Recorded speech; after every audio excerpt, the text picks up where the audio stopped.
Hello, Kalabong! Ayan. So, pauwi na ako niyan. Galing ako ng palengke kasi manonood kami ng Insidious.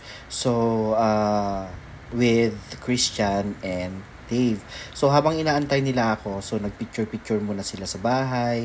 Ayan. So, post-post muna sila. Posing-posing.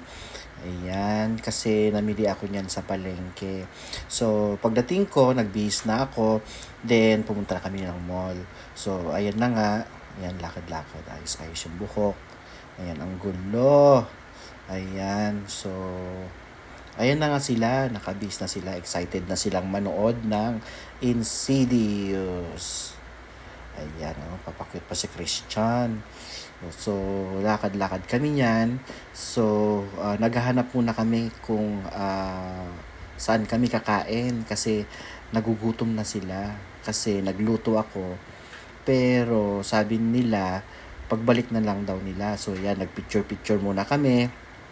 Ayan. Tapos, hanggang napunta kami sa food court. Ayan, so lakad-lakad. So tinanong ko sa kanila kung anong gusto nilang pagkain. Sabi ni Dave, i-try daw yung bagong KFC na product na may cheese.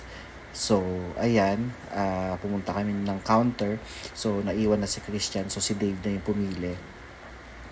Ayan, tapos, habang namimili siya, ayan, bumalik na si Dave pala doon sa table niya with Christian. So, naka-order na ako. Ayan yung pagkain namin. Ayan. So, may tatlong chicken. So, tag-isa kami yan. Ayan. So, pagkatapos namin kumain, so, busog na busog ako. Sabi ko, gusto ko ng kape. So, nag-Starbucks muna kami habang inaantay since alas 8 pa naman yung show. So, ayan. Nag-aantay kami sa kwento-kwentuhan. Ayan. Landi-landi. Ayan. So, sabi ko, ang tagal naman ng kape. Sabi ko, so binigay ko yung pangalan namin. Ako, si Dave, at saka si Christian. So,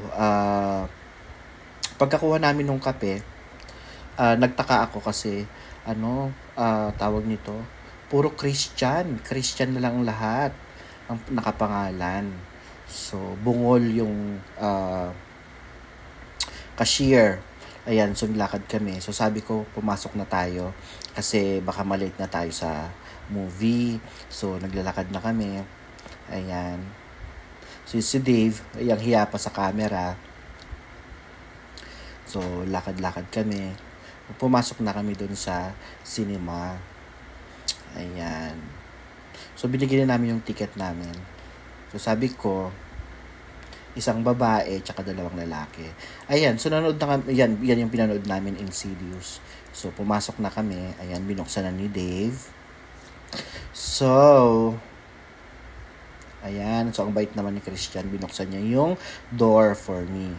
So, ayan, pumasok na kami. Ang dilim, takot ako.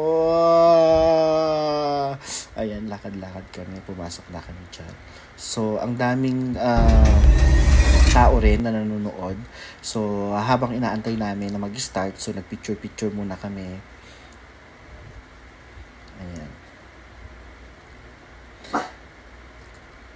So, ang haba ng picture namin. So, after nyan, tapos na nung movie, naglakad na lang kami palabas. Tapos, ayan, sabi nila, gusto daw nila muna mag-picture since wala namang tao sa mall.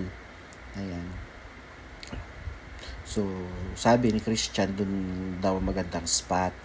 Ayan, maliwanag, ganyan-ganyan. So, sabi ko, dito na tayo sa may hagdan. Mag-picture-picture na tayo dito. So, ayun na nga. Nung pagbaba namin dyan,